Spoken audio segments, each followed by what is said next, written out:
আমন্ত্রণ জানাচ্ছি প্রবাস কণ্ঠ রাতের বুলেটিনে, পাওয়ার্ড বাই মাই এনজেট্রি। শুরুতেই জানাবো আজকের প্রধান শিরোনামগুলো। মালয়েশিয়ায় কর্মস্থলে হার্ট অ্যাটাকে বাংলাদেশি যুবকের অকাল মৃত্যু। মন্ত্রিত্ব থাকতে মালয়েশিয়ায় সিন্ডিকেট না হতে দেওয়ার ঘোষণা প্রবাসী কল্যাণ মন্ত্রীর।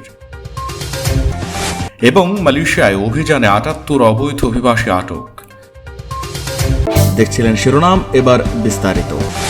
আপনিও কি আপনার নেক্সট ট্রিপ প্ল্যান করছেন? তাহলে আপনার জন্যই মাই এনজেট্রি, যেখানে এয়ার টিকেটস এবং হোটেল সব পাওয়া যাবে এক প্ল্যাটফর্মে, with a very affordable fares and endless options. With my এনজেট্রি আপনার ভ্রমণ হবে একদম নিশ্চিন্তে। মালয়েশিয়ার রাজধানী কুয়ালালামপুরে কর্মস্থলে কাজ করার সময় হৃদরোগে আক্রান্ত হয়ে আল আমিন নামে এক বাংলাদেশি প্রবাসীর মৃত্যু হয়েছে।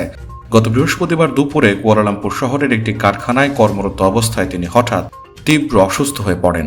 কারখানার সহকর্মীরা তাকে দ্রুত উদ্ধার করে স্থানীয় হাসপাতালে নিয়ে গেলে কর্তব্যরত চিকিৎসক তাকে মৃত ঘোষণা করেন। নিহত আল আমিন মিয়া কিশোরগঞ্জের কটিয়াদি উপজেলার সহস্রাম ধুলদিয়া ইউনিয়নের নিমুকপুরুড়া গ্রামের মৃত শামসু মিয়ার সন্তান।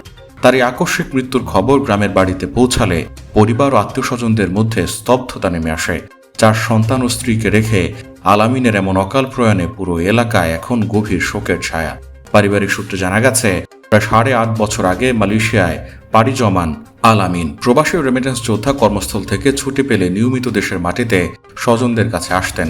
তার উপার্জনের উপর ভর করেই পুরো পরিবারের ভরণ পোষণ ও সংসার চলত। আল আমিনের সংসারে 2 ছেলে এবং 2 মেয়ে সহ 4টি ছোট সন্তান রয়েছে। সন্তানদের মধ্যে সবচেয়ে ছোট মেয়ের বয়স মাত্র 3 মাস। বাবার আদরের এই অবুঝ সন্তানরা এখনো ঠিকমতো বুঝতেও শেখেনি তাদের মাথার উপর থেকে ছায়া চিরতরে সরে গেছে।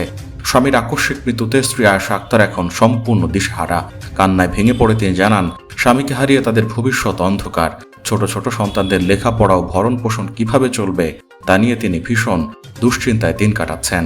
প্রিয় মানুষের মরদেহটি শেষবারের মতো দেখা এবং তার দ্রুত দেশে ফিরিয়ে আনার জন্য শোকার্ত পরিবার ও স্থানীয় স্বজনরা সরকারের প্রবাসী কল্যাণ ও বৈদেশিক কর্মসংস্থান মন্ত্রণালয়ের জরুরি হস্তক্ষেপ ও সহযোগিতা কামনা করেছেন। মালয়েশিয়ায় থাকেন, আন্তর্জাতিক কর্মপরিবেশে স্মার্ট ও সফল ক্যারিয়ার করতে প্রস্তুত, তবে আপনাকে খুঁজছে প্রাণ মালয়েশিয়া। সমগ্র মালয়েশিয়া জুড়ে বিভিন্ন পদে আপনি হতে পারেন আমাদের পরবর্তী টিম মেম্বার। আপডেটেড সিভি সহ হোয়াটসঅ্যাপ করুন এই নম্বরে। প্রবাসী কল্যাণ ও বৈদেশিক কর্মসংস্থান মন্ত্রী আরিফুল হক চৌধুরী বলেছেন, মালয়েশিয়ার শ্রমবাজার পুনরায় চালুর ক্ষেত্রে কোনো ধরনের সিন্ডিকেটের সুযোগ দেওয়া হবে না।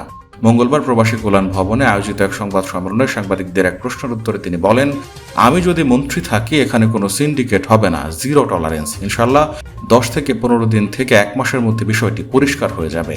প্রধানমন্ত্রীর সম্ভাব্য মালয়েশিয়া সফর প্রসঙ্গে মন্ত্রী বলেন, এ নিয়ে আলোচনা চলছে। মালয়েশিয়ার সঙ্গে নতুন কোনো সমঝোতা স্মারক বা চুক্তি স্বাক্ষরের বিষয়ে এখনও চূড়ান্ত তথ্য তার কাছে নেই, তবে চলমান প্রক্রিয়া দ্রুতই পরিষ্কার হবে এবং সংশ্লিষ্ট কাজ এগিয়ে যাচ্ছে। মালয়েশিয়ার শ্রমবাজারে দীর্ঘদিন ধরে সীমিত সংখ্যক বাংলাদেশি রিক্রুটিং এজেন্সিকে কর্মী পাঠানোর অনুমতি দেওয়া হয়, যা শ্রম অভিবাসন খাতে সিন্ডিকেট হিসেবে পরিচিত। মালয়েশিয়ার রাজধানী কুয়ালালামপুরের ওল্ড ক্লাং রোড এলাকায় পরিচালিত বিশেষ অভিযান অপারেশন সুইপে ৭৮ অবৈধ প্রবাসীকে আটক করেছে দেশটির ইমিগ্রেশন বিভাগ।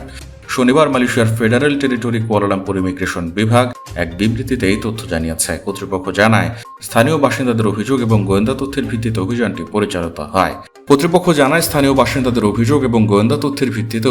পরিচালিত হয়। অভিযুক্ত বিদেশিদের বিরুদ্ধে এলাকায় অস্থিরতা সৃষ্টি এবং বিভিন্ন ইমিগ্রেশন আইন লঙ্ঘনের অভিযোগ রয়েছে। তাদের অধিকাংশের বিরুদ্ধে বৈধ ভ্রমণ নথি না থাকা, ভিসার মেয়াদ উত্তীর্ণ হওয়ার পর অবস্থান করা এবং সামাজিক ভিজিট পাসের অপব্যবহার করে অবৈধভাবে কাজ করার অভিযোগ পাওয়া গেছে।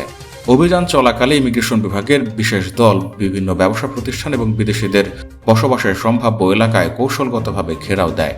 অভিযানের শুরুতে সম্ভাব্য পালানোর পথগুলো বন্ধ করে দেওয়া হয় যাতে কেউ পালিয়ে যেতে না পারে। অভিযানকালে প্রত্যেক সন্দেহভাজন ব্যক্তির কাগজপত্র যাচাই এবং বায়োমেট্রিক পরীক্ষা সরাসরি ঘটনাস্থলে সম্পন্ন করা হয়। কিছু বিদেশি সংকীর্ণ কক্ষ গোপন স্থানে লুকিয়ে আত্মগোপনের চেষ্টা করলেও ইমিগ্রেশন কর্মকর্তারা দ্রুত তাদের শনাক্ত করে আটক করতে সক্ষম হন। বিস্তারিত যাচাই বাছাই শেষে ৭৮ জনকে বৈধ কাগজপত্র প্রদর্শনে ব্যর্থ হয়ে আটক করা হয়। আটক ব্যক্তিদের মধ্যে ইন্দোনেশিয়া, মিয়ানমার, ভারত এর নাগরিক রয়েছেন বলে জানিয়েছে কর্তৃপক্ষ।